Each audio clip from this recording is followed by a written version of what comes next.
অনেক দিন পরে মোর বাড়ির বাসায় গেছিলাম দাওয়াত খাইতে। আসসালামু আলাইকুম, welcome back to my channel. আশা করতেছি আমরা সবাই ভালো আছেন, মই ভালো আছি।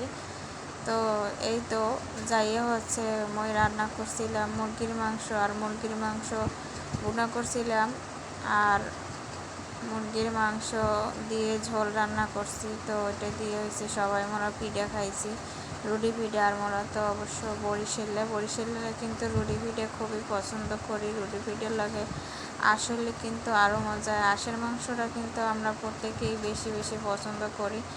সবাই আমাদের ফ্যামিলির সদস্য যারা আছে আর কি, সবাই পছন্দ করে।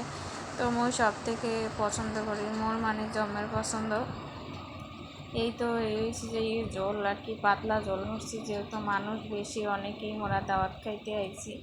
মগো বাসাতেই মোরা 3 জন, মোর বলা, মোর জামাই, আর হচ্ছে মই, আর আরও অনেক মানুষই আইছে।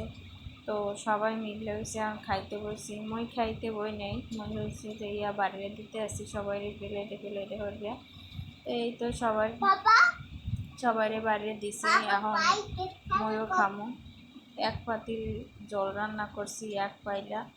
তো আসলে জলটা অনেক অনেক মজা হয়েছিল। এই জলটা হয়েছে যে আলু আর মাংস দিয়ে, আলু হয়েছে যে সুন্দরভাবে ঘুটনি দিয়ে গন্ডাইয়া তারপরে এই জলটা করছি। আর দেখেন এক পাইলা হয়েছে যে রুটি পিঠা বানাইছি। রুটি পিঠাগুলো অনেক অনেক সুন্দর হয়েছে। রুটি পিঠা বানাইছি মই, মোর ভাবি, আর মোর ভাই, তারপর মোর জামাই, তারপর মোর বাবা মানে আব্বু আর কি। তো এই তো এখন হচ্ছে সবাই খাইতে বসছি।